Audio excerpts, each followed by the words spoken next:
Broadcasting live from Jackson and State in Chicago's Loop, it's Radio DePaul Sports and Entertainment. You're listening to RDSE, where sports and showbiz meet. Hello, everyone, and welcome back to Beyond the Scoreboard, presented by RDSE, and I'm your host, Michael Lyons. And NBA season wrapping up this week. Final 2 games for each teams.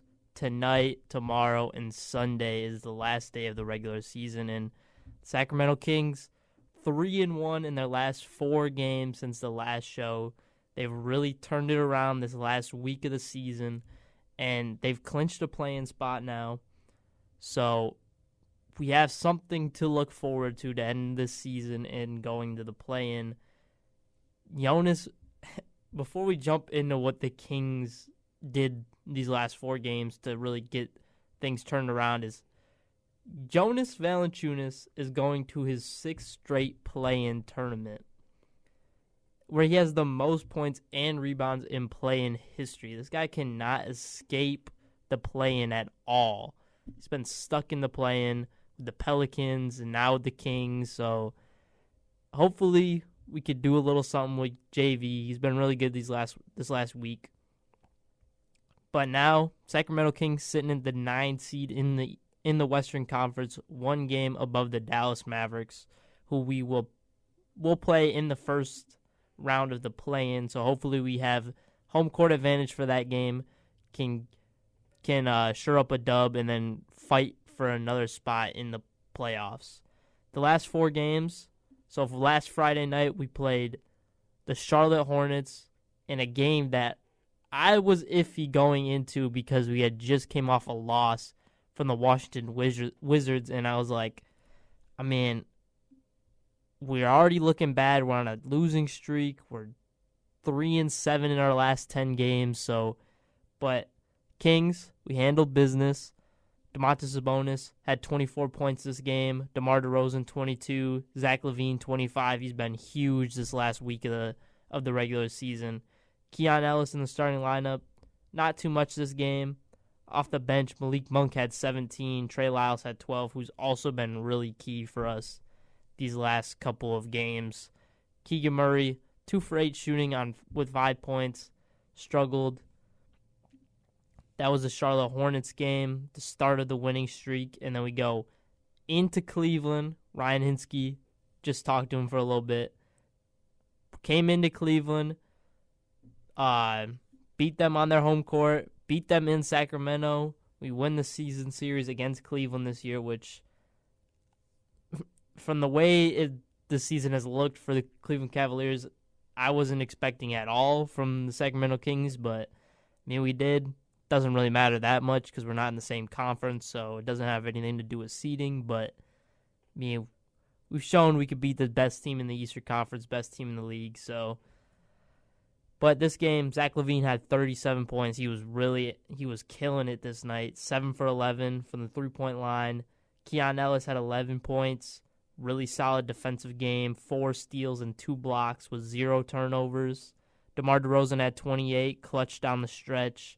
Trey Lyles put in the starting lineup because of Keegan Murray being out.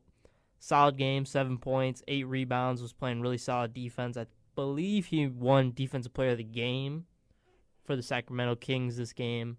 Then Domantas Sabonis, really solid game, 27 points, 9 rebounds, 7 assists on very efficient shooting. For Cleveland, Donovan Mitchell and Darius Garland. Darius Garland especially really struggled this game, 9 points on 4 for 13 shooting. Evan Mobley and Jared Allen. We won the rebounding battle against a team that is usually winning. They're winning rebounds against any team in the league this season, so that was really the key for victory, is at least just like matching them in rebounding. Because, the scores we have with DeMar and Zach, and then Malik Monk off the bench, we can hang with a team. We can hang with any team scoring-wise. It's more just closing out possessions with the rebounding battle and having somebody to slow down one of their key guys. Because we'll talk about that a little bit more when we go into the play-in talk. But, again, this game, nothing crazy. Ty Jerome had 20 points off the bench for Cleveland this game, led them in scoring.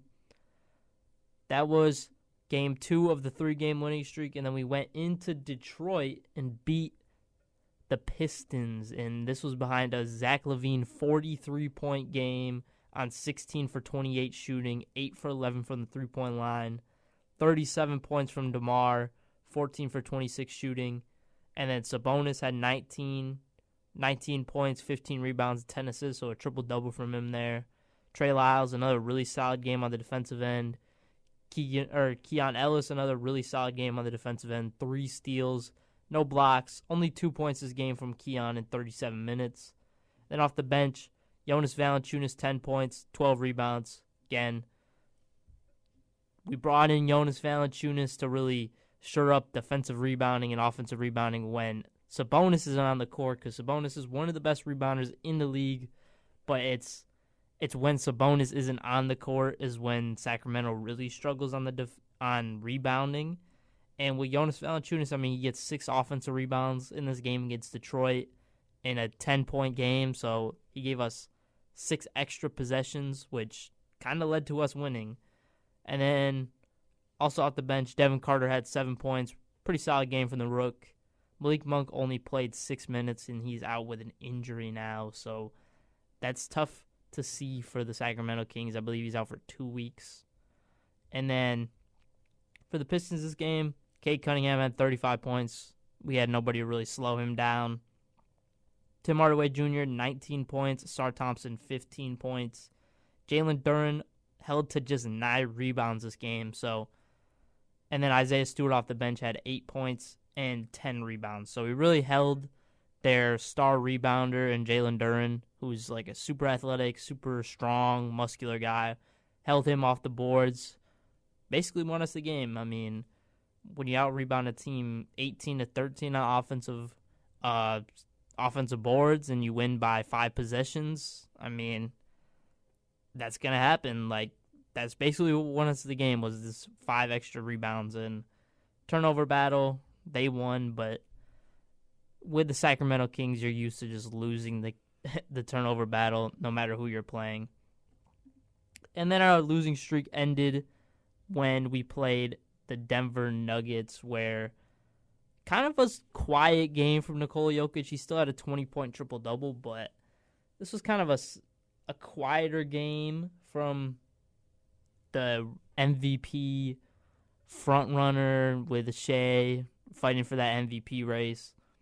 Just a solid game all around from a lot of the Denver Nuggets guys. I mean, Nikola Jokic had 20, Michael Porter Jr. had 21, Aaron Gordon had 21, Christian Braun had 25, and then Jalen Pickett, 5'5" guy, had 18 points and hit a lot of clutch threes down the stretch.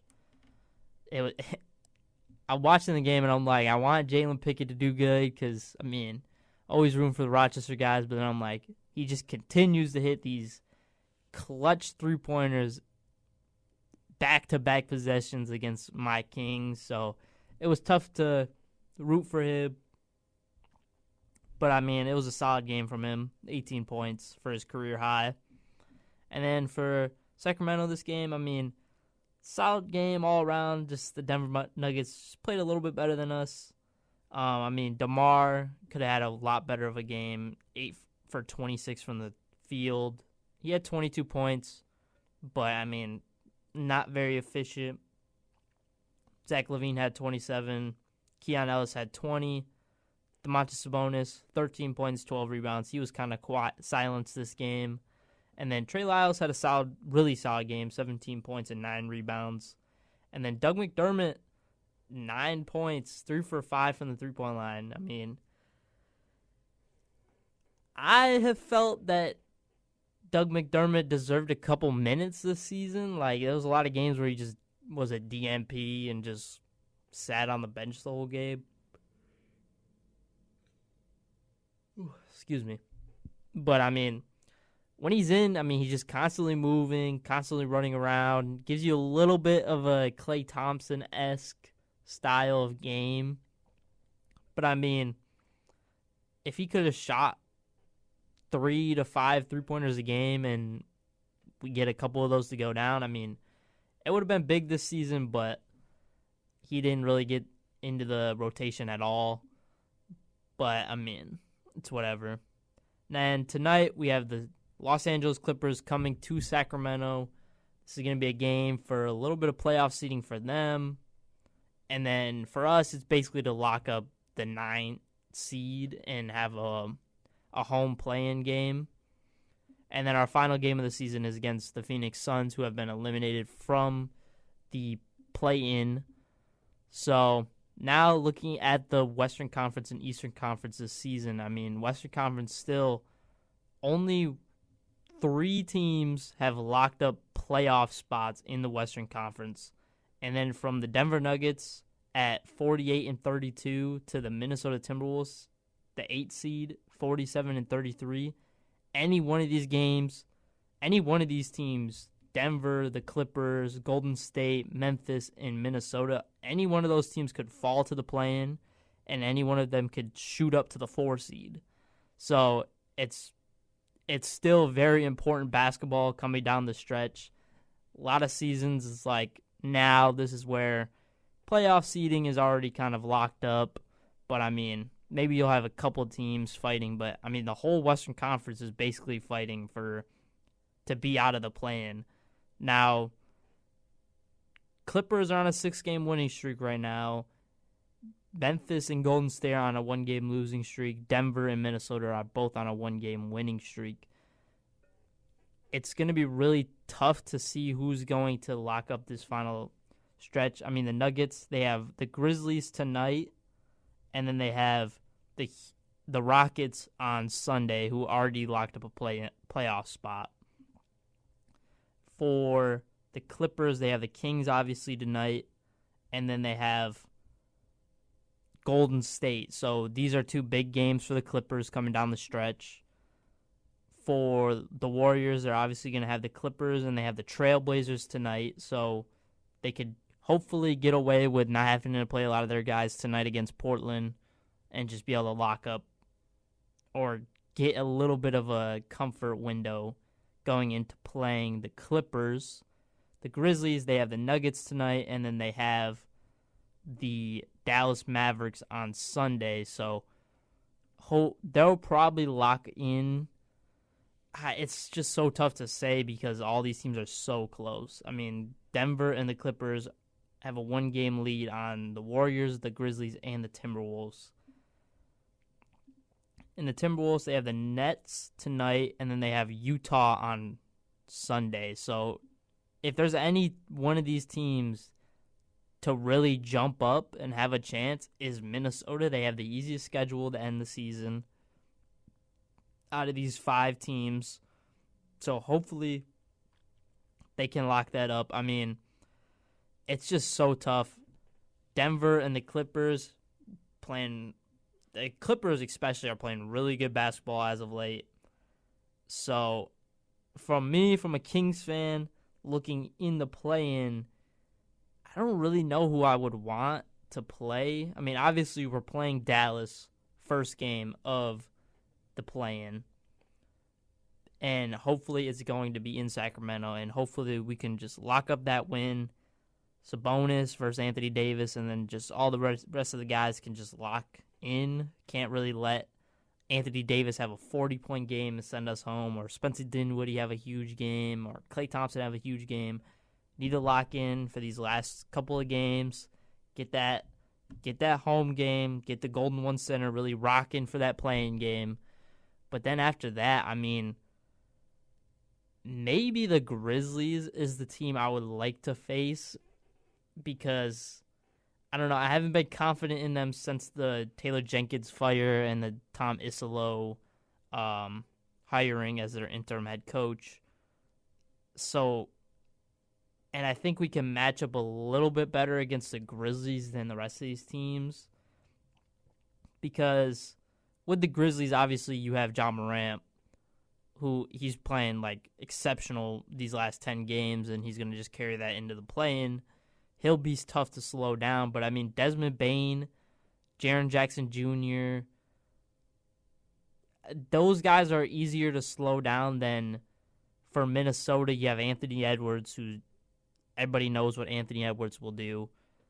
And then you got Julius Randle, you got Dante DiVincenzo. I trust the role players in Minnesota more than I trust the role players in Memphis. So that's why I would much rather play Memphis in a game to send us to the playoffs if we can beat Dallas in the first playing game. But other than that, I mean, Golden State would be a good game, but Jimmy Butler, Steph Curry, Draymond Green, I would not feel confident in playing that team in the play-in. Clippers, I wouldn't feel confident playing. I mean, maybe tonight will give us a good example of what we could see if the Clippers and the Kings play in the play-in.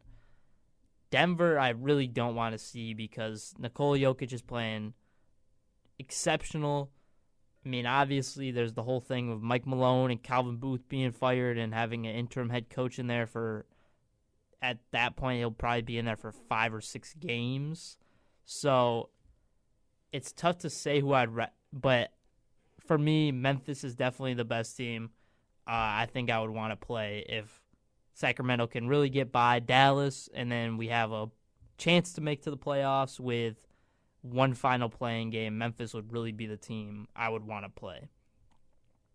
Now, I mean, since we talked about the Nuggets, got to talk about Mike Malone, him and Calvin Booth both being fired in the same day, 4 or 5 games left in the regular season.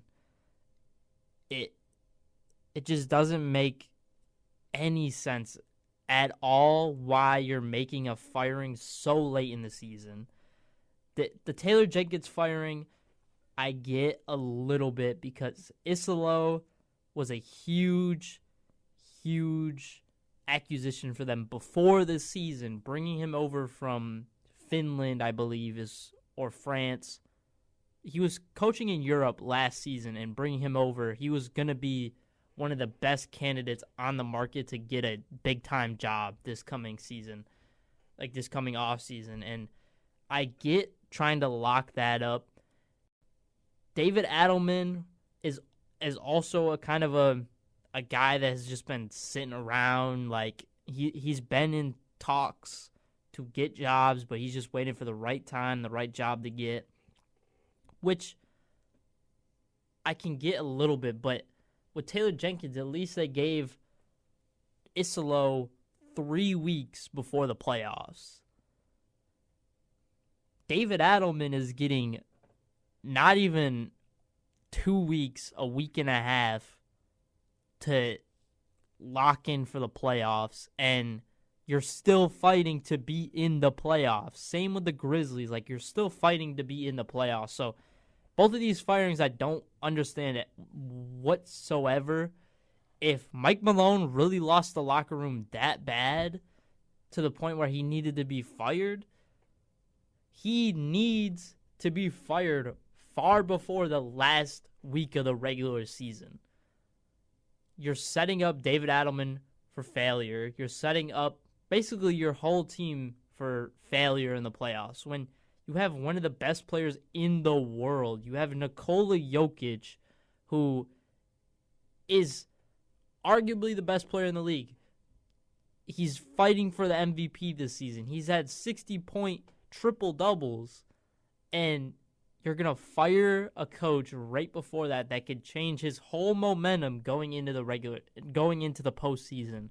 Now, I don't care what coach Nikola Jokic has around him, he's still probably the best. He'll still probably be one of the best players in the world. But also you got to think about all the surrounding pieces. They're probably going to be without Jamal Murray if they make it to the first round of the playoffs. And if they go further than that, there's a chance he comes back. But, I mean, I wouldn't be super... If I'm a Nuggets fan, I'm not hoping and praying and just believing that next game, Jamal Murray's coming back. Next game, we're getting Jamal Murray. Next round, we're getting Jamal Murray. Because it's not clear and concise that he's coming back. Calvin Booth and Mike Malone, if you guys disagreed so much on who Mike Malone is playing, because one of the things that was attributed to the firing of both of them is they couldn't get along. Calvin Booth really wanted Mike Malone to play a lot of the younger guys like Jalen Pickett, Zeke Nnaji, Julian Strawther, all those guys. But Mike Malone was keen on playing the vets like Russell Westbrook. So I get the disagreement and like how that can lead to turmoil in the position you're in, but I mean, firing both of them though also doesn't make any sense. If that's like the reason behind the firing is these two guys couldn't get along, pick and choose which one you want. For me, I would pick Michael Malone to continue to have been the head coach. If him and the GM cannot get along and you're going to fire them so late in the season, do it to a point where the GM doesn't really have any priorities right now. He can't make any deals. He's not signing people. He's not trading for people. So just stick to your guns. Stick with the guy that led your team. Well, they both led because GM is also a clear position that leads teams to the playoffs. So they can build a playoff contending team, a finals contending team, an NBA championship level team. He's also very important. And Michael Malone is also very important because without Mike Malone, I'm not confident the Denver Nuggets win the championship. Now, there's still a chance with whoever their head coach is at that point, they still win the championship because Nikola Jokic, Jamal Murray, Aaron Gordon, MPJ, they were just on fire that playoffs. But, I mean, you got to attribute that a little bit to Michael Malone putting them in positions to thrive. But Calvin Booth also made the moves to get them. He drafted MPJ after he broke his back in college. Drafted Jamal Murray. Believed in Jamal Murray. Traded for Aaron Gordon. I mean, they're both very important, but firing both of them feels like a getaway. Like something else is an issue in Denver because firing both of them off the fact that they can't get along doesn't really make that much sense to me. And also, firing them so late in the season, knowing all this, trying to work through it, it's just not working, is also just something that doesn't really make a lot of sense. I believe that Denver was a very well-run organization and franchise, but after this, it makes me think differently. And I mean, Mike Malone is not.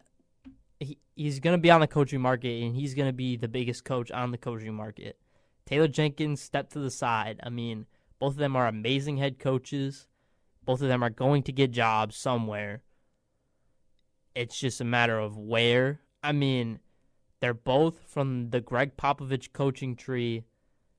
If Pop steps down from the San Antonio Spurs head coaching position, I mean, either one of them would be huge. Mike Malone, I think, will, if Pop steps down, I think Mike Malone will take the San Antonio Spurs position because out of all the teams in the league that are going to need a head coach by the end of the season, they are the most talented and well prepared to make a playoff run. And this is speaking from the fact that they're going to have Victor Wembanyama, De'Aaron Fox, CP3 if he comes back, Stephon Castle, Keldon Johnson, Jeremy Sohan. They have so many pieces that are in a position to not contend for a championship, but they're ready to make a playoff push.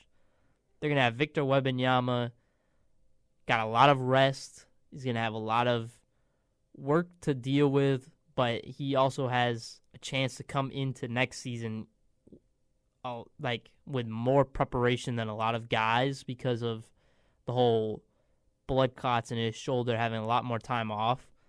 So, I mean, if Mike Malone takes that job, San Antonio Spurs could be dangerous. I mean, there's also a chance that they flip-flop. Mike Malone goes to Memphis. Taylor Jenkins goes to Denver. I think Isolo will keep the Grizzlies job. And we'll see with Adelman because, I mean, he's been around forever with the Denver Nuggets. He was part of the championship team. We'll see what happens then.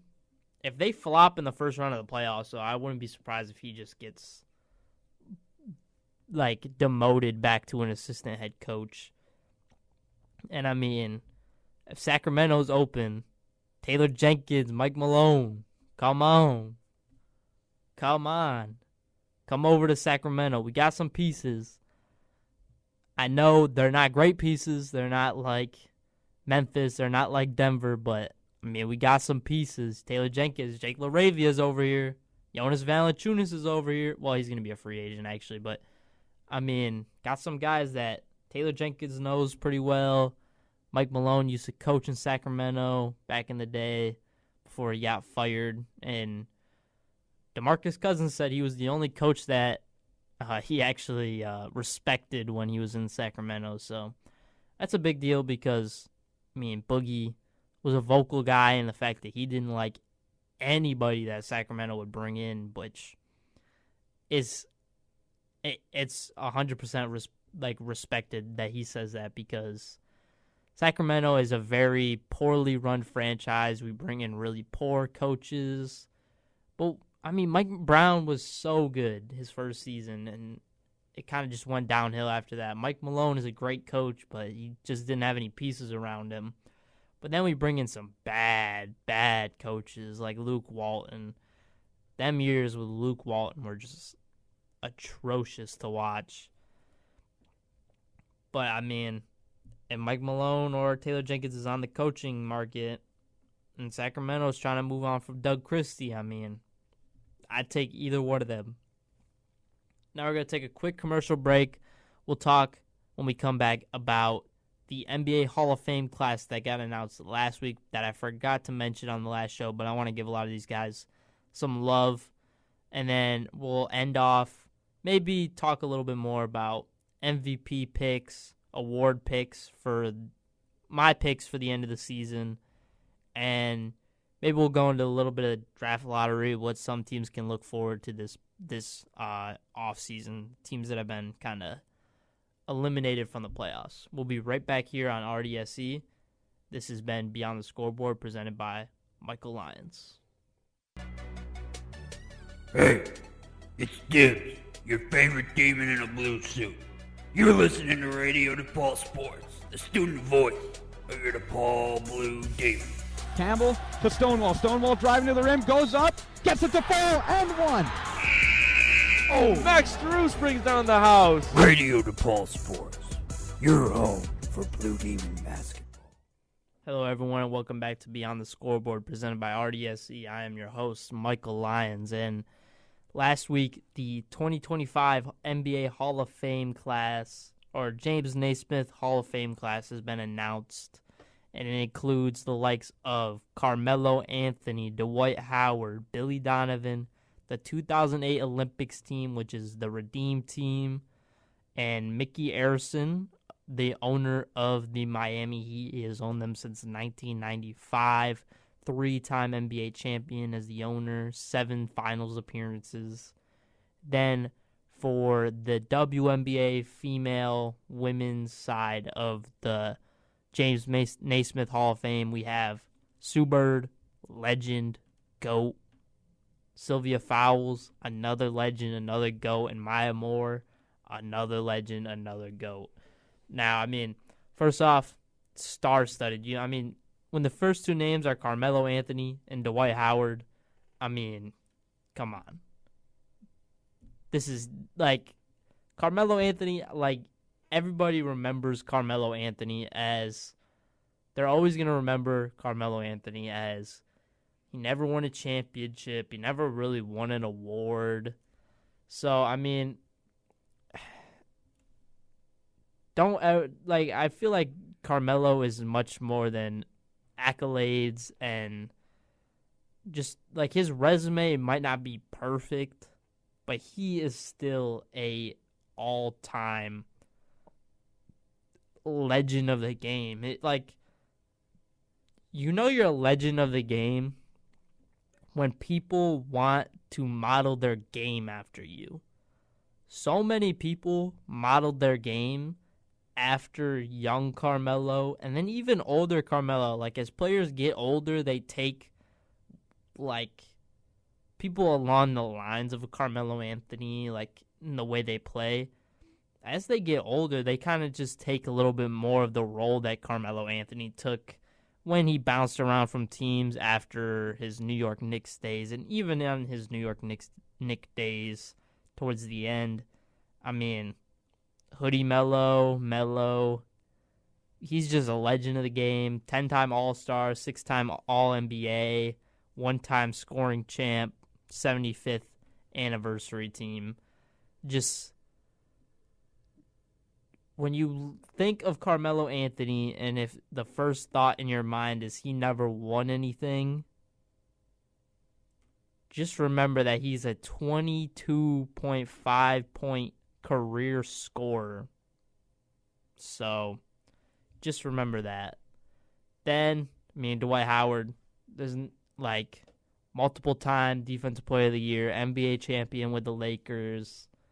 Just another legend. Superman, dunk champion, funny guy. Now he just joined the Big 3 league, which was kind of surprising. But, Dwight Howard is still in play, NBA shape. He could, if a team really needed him. I remember when Dallas went, after the Luka trade and all their guys started going down, I remember seeing, Dwight Howard just online just saying, if Dallas needs a center, I'm always available to play. So he's still in basketball shape more than he's still in the same shape he probably was when he won the championship with the Lakers, when he was in his prime. So just remember Dwight Howard as a defensive menace, block leader for multiple years. Teams saw Dwight Howard in the paint, and they said, yeah, nah, we're just going to model our game around three-point shooting. Then Billy Donovan, 2-time NCAA national champion winner with the Florida Gators. Now, his NBA career as a coach, not great. Also an ex-NBA player with the New York Knicks. Was coached under Rick Pitino when he was in the NBA with the New York Knicks. So he's learned from a lot of a lot of legends of the game. And college-wise, 2-time national champion, Joakim Noah, Bradley Beal. Super fun teams back then. I'm an Ohio State fan. So, they did beat Ohio State in the national championship game that one year. So, not super fond of him, but he's a great coach. And then the Redeem team from the 2008 Olympics. This is the year that they went undefeated. Probably a lot of you guys know from the Redeem team documentary that was on Netflix. Everybody knows they were undefeated, came in to the championship game, played Spain. This was when Kobe and Pau were on the same team, and Kobe said, first play of the game, I'm running straight through his chest. Talking about Pau. So, there was a different level of commitment and energy with this team compared to the 2004 Olympics team where they went out early. And a lot of teams were clowning, a lot of people were clowning them, saying that these guys don't deserve to be on the team. But then, USA basketball is on a downhill, but then they come around, and this roster and even the coaching staff was just loaded. coaches, Mike Krzyzewski, in the prime of his years at Duke, Jim Boeheim, a couple years post-national championship run with Carmelo Anthony, but still really solid coach, legend of the game. Nate McMillan bounced around the NBA for a while, still a solid coach. Mike D'Antoni, we all know from his Houston Rockets days what he could do. Them James Harden teams almost beating the Super Team Warriors that one year. And then for the team-wise, I mean, Carlos Boozer, Jason Kidd, LeBron James, Darren Williams, Michael Redd, Dwayne Wade, Kobe Bryant, Dwight Howard, Chris Bosh, Chris Paul, Tayshaun Prince, and Carmelo Anthony. So Carmelo and Dwight get inducted twice. But, I mean, super loaded team. And just, I wish I was able to, like, I was born in 2006, so I was only 2 when this whole thing was going on. I wish I was older so I was able to actually sit down and watch it in the moment, because seeing, like, the energy and seeing all these guys play on the same court together, like, I like watching the Olympics, but, I mean, when you had Kobe, LeBron, Dwayne Wade, Carmelo, like, those teams were super fun. Going back, watching stuff, watching documentaries, just watching highlights from all those guys, like, they were super fun to watch. I would just wish I was older in the moment so I was able to actually be able to understand what's going on and be able to just remember, like, oh yeah, when I was this, I remember watching the Redeem team. Same thing for, I mean, like, obviously I'm a huge Michael Jordan fan, always have been. He's still, to me, he's the GOAT, but I always put him and LeBron as a 1A, 1B. But I'm a Jordan fan, so I will pick Jordan as the GOAT, but I understand the arguments for LeBron, so I'm in a 1A, 1B kind of conversation for those guys. Because it's not like a lot of other sports where there is like a clear-cut GOAT. In the NBA, I mean, there's so many different aspects of the NBA that you could take into it. Like, if you want to go off pure winning, Bill Russell is the GOAT of the NBA. But then if you combine them all together, I don't see how you can say, like, if you really look and combine everything into one, I don't see a way that you can put LeBron James over Michael Jordan. And same thing for putting Michael Jordan over LeBron James. I don't see how we can really go through arguments and say this guy is clearly the GOAT, and because then it just feels as if you're like putting down what the other player did. These guys are the best basketball players of all time, and until we see somebody that is actually the clear-cut GOAT, I'm never going to be like, look at somebody that says LeBron is the GOAT and be like, you're wrong. Because at the end of the day, it's all opinion-based, who your GOAT is and who the GOAT is. It's what you value more, and not everyone values the same things equally. So I think if you just base it off of non-biased and you just go off of everything in their careers, there's not a way that I can put either one of these guys above each other. I look at them and I say 1A, 1B. They're both number one, but at that point, since they're both one, you can interchange who's 1A and 1B based off your feelings.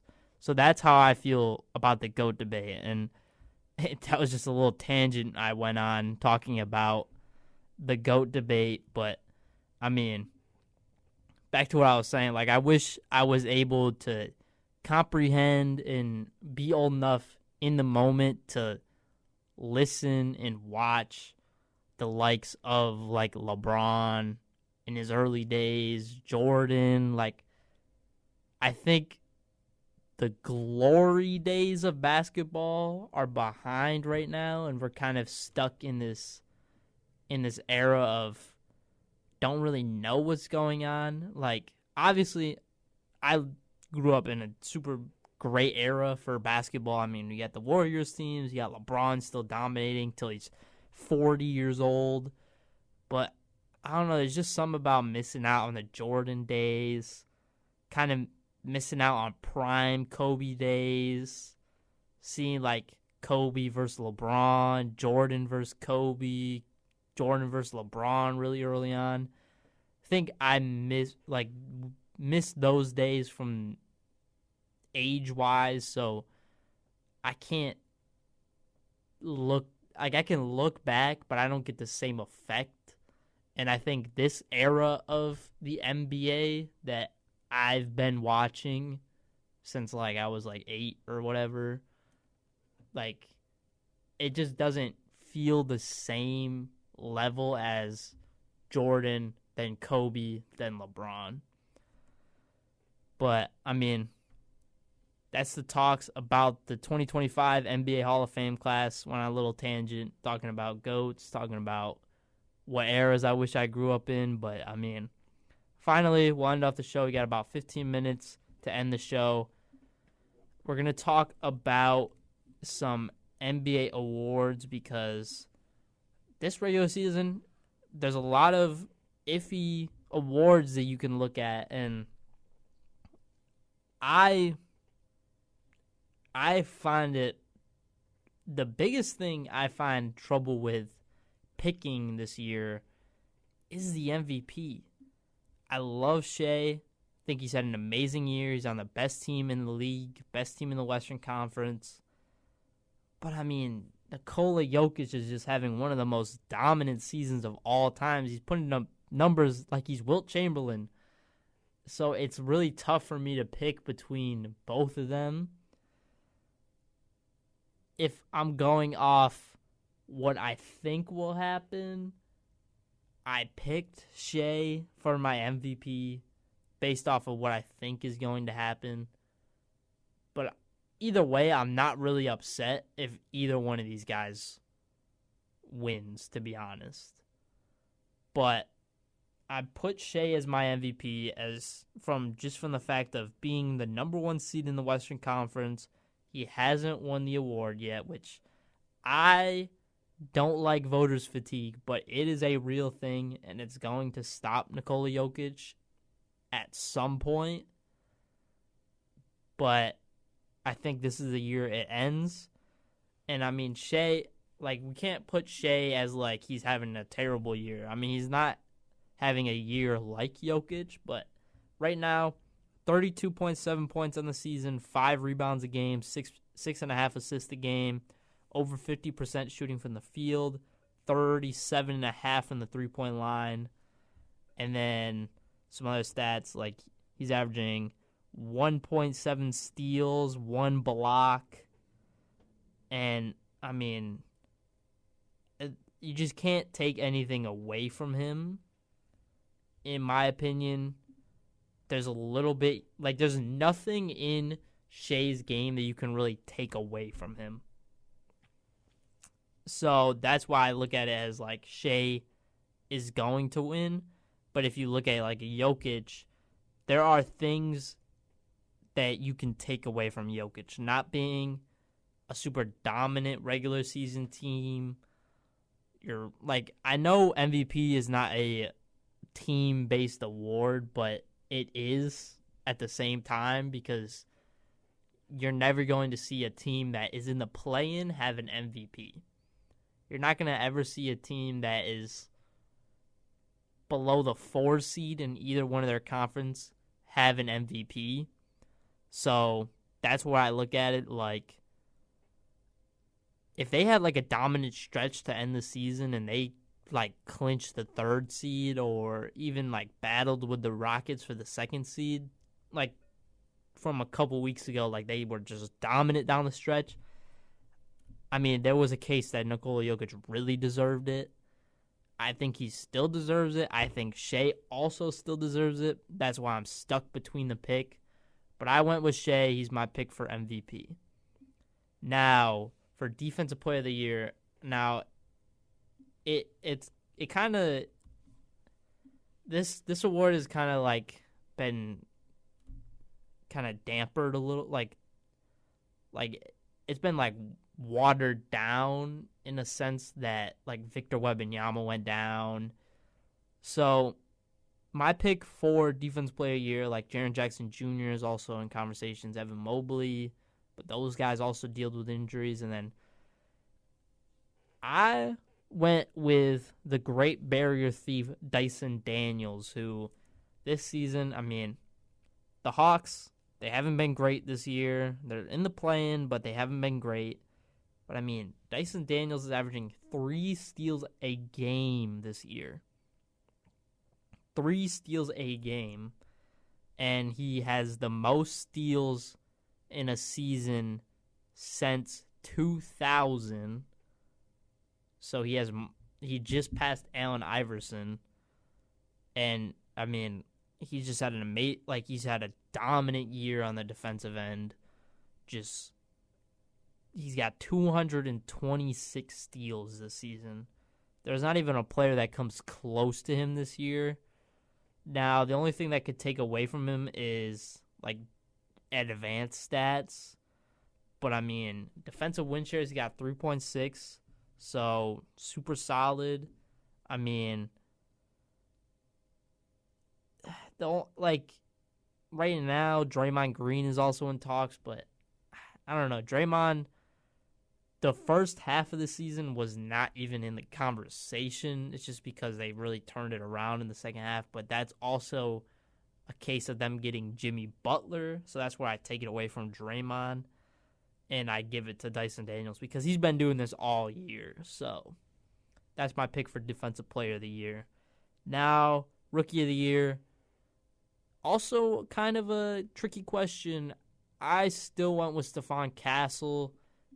Thought he's had an amazing year this year with everything that's kind of gone on. I mean, he's had a battle, but I mean, he's averaging 14.5 points per game, 4 assists, 3.5 rebounds, 42% from the field, below 30% from the 3-point line. I mean, a little less than a steal a game. He just had a really solid year. Kind of not a great rookie season for a lot of the guys. Like Alex Sarr didn't have a great season. Showed flashes, and I think he's still deserving of that number. Or Zachary Richardson was the number 1 pick. But both Zachary Richardson and Alex Sarr both really showed signs of why they were top 2 picks. And like either one of them next season will have a huge year, I'm sure of, because they didn't have an amazing first year. But I think Stephon Castle had the most impressive and most repeated. Like he did it. He was not up for a month, down for a month, up for a month, down for a month. Like that's what some of the other rookies went through. Stephon Castle, in the months, he might not have been better than some of the rookies, but I think over the stretch of the whole season, he had a better year. Now, 6th Man of the Year, kind of a hard pick this year. I just went with Peyton Pritchard because, I mean, I wanted to pick a team, like a guy on a top team in one of the conferences, and I was looking at the Cavs, and I was like, Ty Jerome's had a really good year. DeAndre Hunter's had a really good year. But, also it's kind of just a fact of, that's just such a well-run team. And so is Boston. But I just want to Peyton Pritchard because off the bench, he's, their guy. And when I look at Cleveland, I look at multiple guys. When I look at Boston, I really just see Peyton Pritchard as he comes in and he's that guy. 14 points per game this year, 46% from the field, 40% from the three-point line. And from the three-point line, he's shooting about 8 threes a game. So that's really what pushed me to pick Peyton Pritchard this year. Now, a couple more picks. Most improved player, I think it's going to be Cade Cunningham, but I also went with Dyson Daniels for this pick as well. I think for me, he deserves 2 awards this year. I mean, last year he averaged 5.8 points per game, 1.4 steals on 44% from the field, and 31% for the three-point line. Now he's averaging 14.2 points per game, 3 steals, 6 rebounds, 50% from the field, and 35% from the three-point line. Those jumps are they warrant most improved to me more than Cade Cunningham in his jump from 25 to 27 points. Now, the thing with Cade Cunningham is he's jumped from being kind of the guy to being the guy and the leader. There's more emphasis on him being the guy in Detroit now. For the last couple seasons, it's been iffy if he's the guy, but he's really jumped into being a leader, shown a lot of leadership roles, and I mean, obviously pushed Detroit to the play-in or playoffs, but I mean, can't really only say that's him because I mean, a lot of their guys like Tobias Harris came in, just instantly made an impact. Malik Beasley was down and out last year, and now he just had an amazing year this year.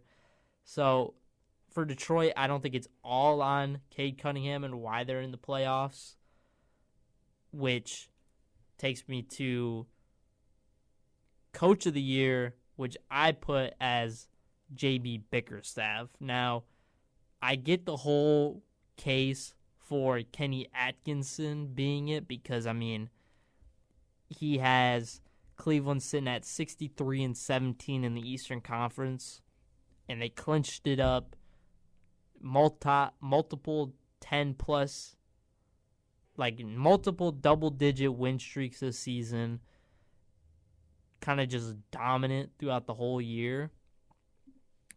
But J.B. Bickerstaff, got to remember, also in his first year in Detroit, took a team that was one of the worst teams of all time at one point last year. They lost 26 games in a row, tied the Charlotte Bobcats, and took that team, made a couple improvements, but they